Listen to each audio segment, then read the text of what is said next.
त्रिविध चेतना चेतन स्वरूपस्थिति प्रवृत्तिभेदम् क्लेशकर्माद्यशेष दोषा संस्पृष्टम् स्वाभाविकानवधिकातिशय ज्ञान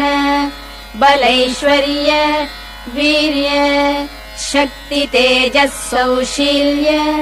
वात्सल्य मार्दवार्जव सौहार्द साम्य कारुण्य माधुर्य गाम्भीर्यौदार्य चातुर्य स्थैर्य धैर्य शौर्य पराक्रम सत्यकाम सत्यसंकल्प कृतित्व कृतज्ञताद्य संख्येय कल्याण गुणगणौघ महार्णवम् परब्रह्मभूतम्